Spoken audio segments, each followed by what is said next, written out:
Bismillahirrahmanirrahim. Assalamualaikum warahmatullahi wabarakatuh. Sebelumnya, perkenalkan nama saya Rangga Resistianto dengan NIM 11970700063 dari Teknik Elektro 19, kelas B, mata kuliah praktikum pengolahan sinyal digital. Pada video ini dibuat untuk memenuhi ujian akhir semester mata kuliah praktikum pengolahan sinyal digital dengan mensimulasikan dan menjelaskan modul yang sudah disampaikan sebelumnya. Pada kesempatan kali ini, saya akan menjelaskan mengenai modul praktikum 7 yaitu tentang Nyquist dan efek aliasing. Dengan tujuan yaitu memperkenalkan kepada mahasiswa tentang Nyquist dan efek aliasing. Maka pada percobaan ini akan dilakukan dua buah percobaan yaitu tentang Nyquist dan efek aliasing. Sebelum masuk ke pemrogramnya, kita lihat terlebih dahulu apa itu Nyquist. Dalam dunia pemrosesan sinyal digital ada suatu proses untuk mendapatkan data digital melalui proses pencuplikan. Artinya, sinyal analog dicuplik dan diambil secara diskrit dengan periode TS atau frekuensi cuplik S, agar tidak terjadi kesalahan yang kemudian diberi nama aliasing.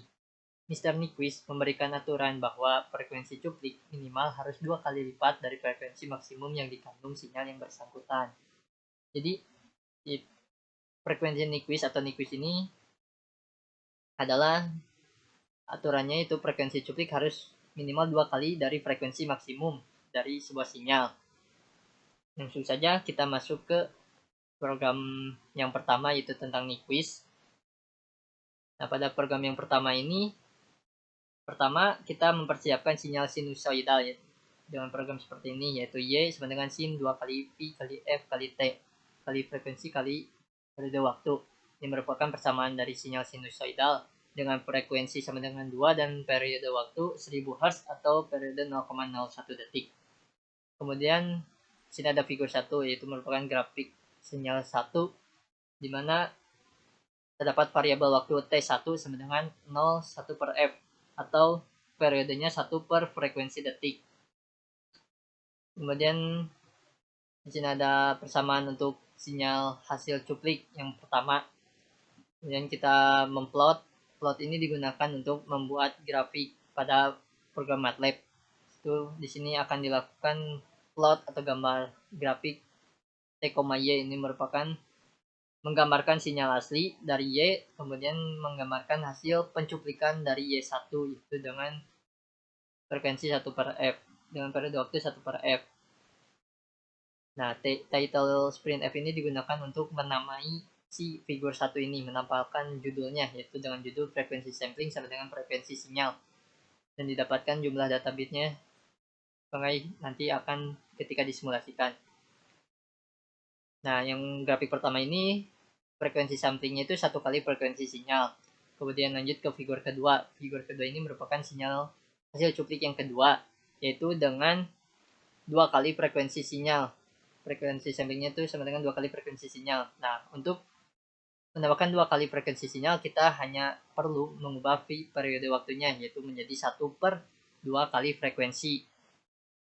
Lanjut, kita kemudian ubah pada persamaan Y1-nya, yaitu berganti dengan periode variabel waktu T2. Lanjut ke figur yang ketiga. Figur ketiga yaitu grafik dengan 2,5 kali frekuensi sinyal. Frekuensi samplingnya itu 2,5 kali frekuensi sinyal. Sama, kita hanya tinggal mengubah si periode waktunya yaitu menjadi variabel T3 yaitu dengan periode waktu 1 per 2,5 kali frekuensi. Kemudian ubah bentuk persamaannya menjadi periode T3. Sama kita plot sinyal asli dan sinyal sinyal hasil cupliknya. Figur 4 ini frekuensi samplingnya yaitu sama dengan 4 kali frekuensi sinyal. Kita sama ubah periode waktunya menjadi 1 per 4 F.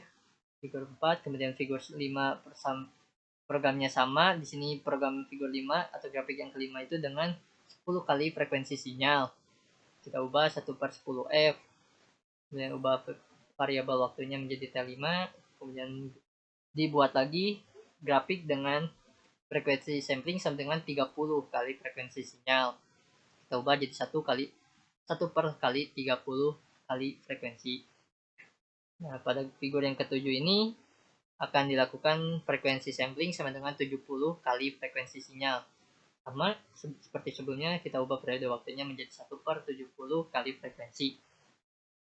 dan diubah variabel waktunya menjadi T7. Langsung saja kita coba simulasikan dari program ini.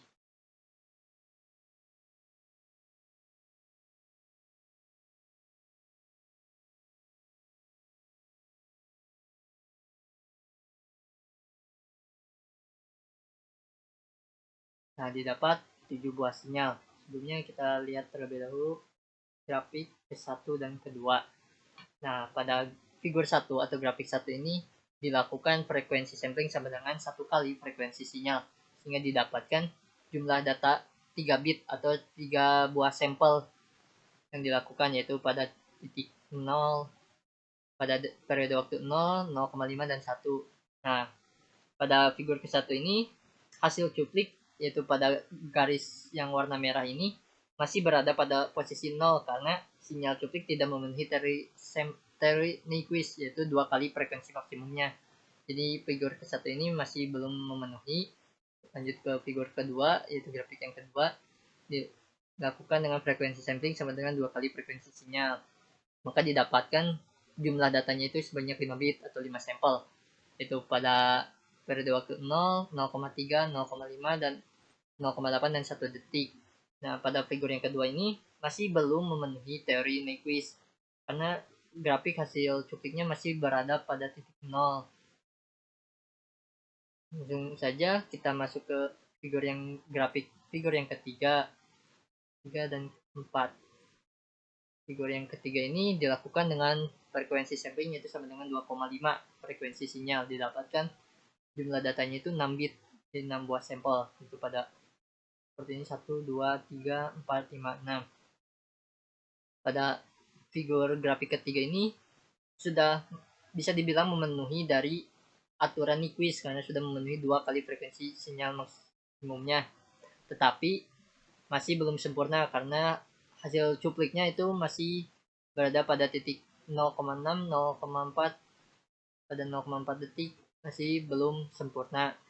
Nah, pada figur yang keempat, yaitu grafik yang keempat, dilakukan dengan 4 kali frekuensi sinyal, didapatkan data sebanyak 9 bit. Karena dalam Nyquist itu dikatakan 2 kali frekuensi maksimum. Frekuensinya itu tadi 2 Hz, maka di sini 4 kali frekuensi sinyal. Maka sinyal yang didapatkan ini tidak bisa dibilang sempurna karena dapat dilihat hasil cupliknya itu sudah tepat di antara sinyal maksimum dan sinyal minimumnya. Hasil cupliknya, ketik sinyal aslinya itu pada titik 1, hasil cuplik tetap di 1 juga, maksimumnya sama. Ini sudah bisa dikatakan sudah memenuhi. Kita lanjut pada figur 3 figur lagi, yaitu 5, 6, dan 7. 5, 6, 7. Nah, pada figur kelima ini dilakukan frekuensi sampling sama dengan 10 kali frekuensi sinyal, didapatkan 21 bit sampel.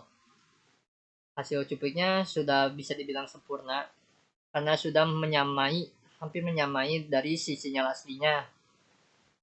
Sinyal asli yang berwarna biru sudah hampir. Kemudian yang grafik 6 ini dilakukan 30 kali frekuensi sinyal, didapatkan jumlah data bitnya semakin banyak, 61 jumlah sampelnya. Sinyal asli sudah tertutupi dari hasil cuplikannya, maka bisa dikatakan ini sudah sangat sempurna. Kemudian figur 7, 70 kali frekuensi sinyal, ini pun makin sempurna juga. Jadi dapat dikatakan atau disimpulkan bahwa pada percobaan Nyquist ini semakin besar jumlah data sampelnya, semakin sempurna grafik sinyal yang dibentuk. Jadi semakin banyak proses pencuplikannya, yaitu di sini 10 kali 30 sampai 70 semakin banyak, maka sinyal hasil cuplik semakin mendekati sinyal asli, yaitu sinyal aslinya itu merupakan sinyal sinusoidal. Mungkin sekian mengenai teorema Nyquist tadi. Kita lanjut ke percobaan selanjutnya, yaitu mengenai efek aliasing. Sebelumnya kita lihat terlebih dahulu teori dari efek aliasing. Efek aliasing yaitu suatu efek yang akan terjadi jika kita melakukan pencuplikan dengan frekuensi pencuplikan di bawah dari ketentuan Nyquist. Itu seperti yang tadi, itu di bawah 2 kali frekuensi maksimumnya. Langsung saja kita masuk ke pemrogramannya dengan menggunakan aplikasi MATLAB. Ini ada. Nah, pada aplikasi MATLAB ini dibuat sebuah program MATLAB yang dimana yang pertama kita mendeklarasikan frekuensi samplingnya itu sebanyak 20 Hz. Sampling 20 Hz, kemudian dengan periode waktu 1 per fs untuk sinyal yang pertama. Kemudian lanjut ke grafik yang kedua, yaitu dengan frekuensinya 1 Hz, frekuensi 1 Hz, sinyal sinusoidal. Kemudian yang kedua itu dengan frekuensi 2 Hz, yang ketiga frekuensinya 3 Hz, 40 Hz, 15 Hz yang kelima, ke-6 18 Hz, dan yang ketujuh itu 19 Hz. Ini akan dibentuk dengan berbagai frekuensi. Kemudian di sini ada plot, yaitu untuk membuat grafik pada MATLAB. Itu untuk ini memplot grafik ke-1, ke-2, 3, 4, 5, 6, dan ke-7. Nah, legend ini digunakan untuk memberi keterangan pada si grafik sinyal yang akan dibentuk, yaitu di sini sinyal ke-1 1 Hz, sinyal ke-2 2 Hz, 5 Hz, 10 Hz, dan seterusnya. Dengan judulnya teorema Nyquist. Jadi efek aliasing itu sama dengan teorema Nyquist dikurangi efek aliasing, yaitu efeknya 20 Hz. Kita langsung aja kita langsung simulasikan si program ini.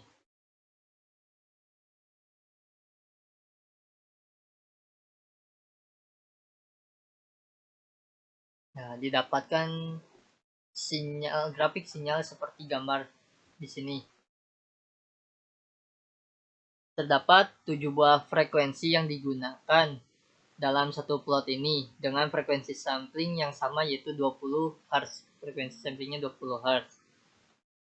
Pada frekuensi 10 Hz ini dapat dilihat, yaitu warna ungu ini berupa garis lurus karena menggunakan frekuensi sampling sama dengan 2 kali frekuensinya, yaitu 10 Hz, sehingga masih belum memenuhi ini quiz tadi, jadi masih di garis 0. Jika sinyal ini tersebut disampling pada frekuensi misalnya yang 15 Hz, maka akan terjadi aliasing sebesar, jadi rumus aliasing itu di sini. Nah, rumus aliasing itu, frekuensi aliasing itu sama dengan frekuensi cuplik dikurangi frekuensi sinyal. Misalkan kita coba yang 15 Hz.